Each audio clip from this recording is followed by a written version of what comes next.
Okay, so I figured out what the problem was.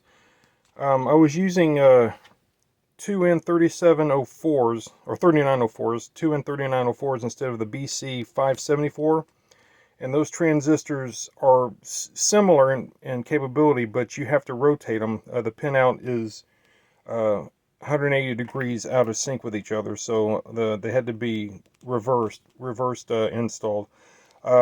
The way I did it, instead of rebending the pins and mounting them proper, I just mounted them upside down, so I didn't have to mess with rebending the pins. So if you look under here, you can see those transistors are all pointing down. There were 5 of them that had to be changed. One in the power supply section, and 4 of them in the general area there. So if we run the self-test, see if I can figure out how to get there again.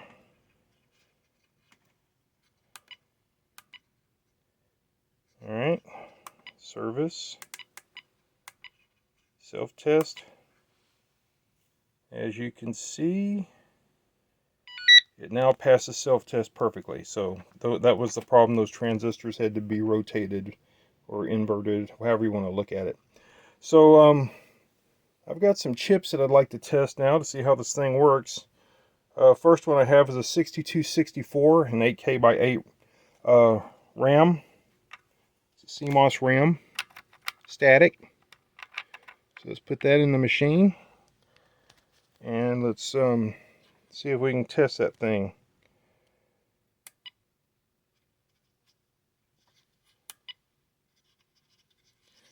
And what am I doing? There. Okay, so I think that's going to be under. Oops. Let me start over. There we go. All right. I think it's going to be in common.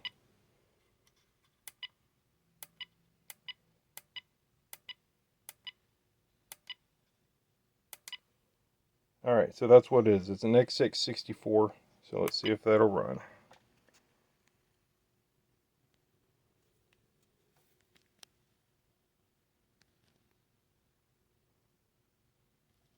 This might take a while.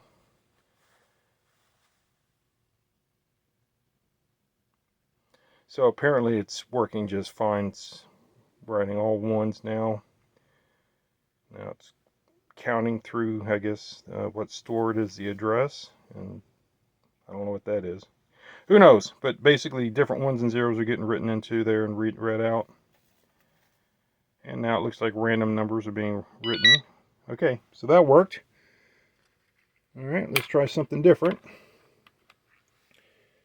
I've got several 2101 type chips. Let's see what this one is. This first one is a this is a 2101, an actual 2101 RAM. So let's see if we can figure out how to test that one. All right. Oops. Hard to do this and holding the phone at the same time. Sorry about that, guys. All right, we're looking for 2101.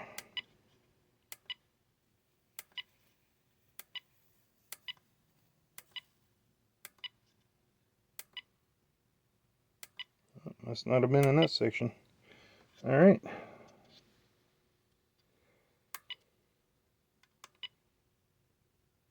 Eh, come on.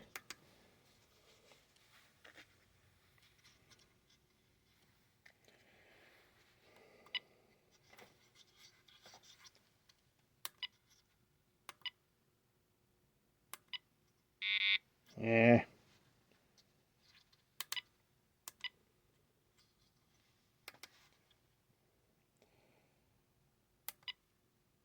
Ah, there's 21. I see it there. Eh.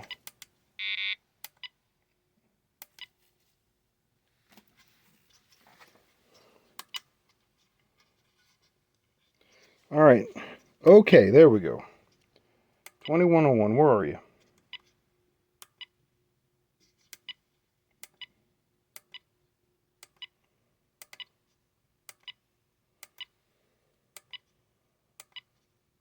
Here it is.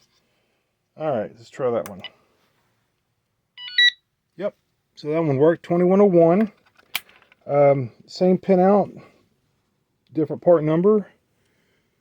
This is the same one. It's a 2101 as well. Let's just do it since it's right here. And it's fine. And I've got a 5101. I think this is a 5101. Yep. This is a 5101 static CMOS.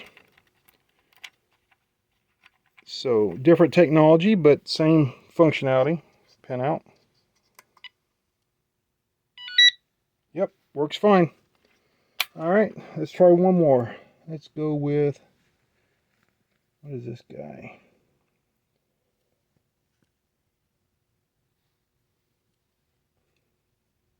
Oh, let's try that 2114 that I tried to test the first time. 2114.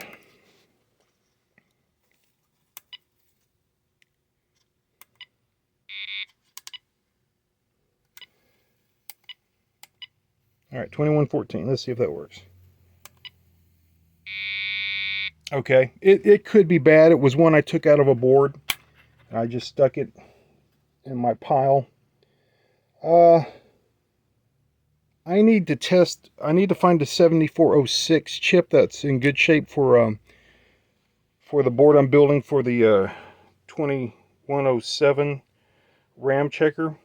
So it needs a 7406. So let's use this unit to see if the 7406 that I found is any good. So let me go to,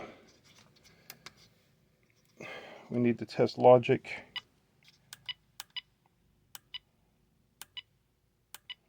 I'm still getting used to this menu, by the way, so. Okay, 7406. 7400, 1, 2. It may not even be able to test 7406. Yep, there it is. Okay. Alright, so I've got a chip I can use on that board.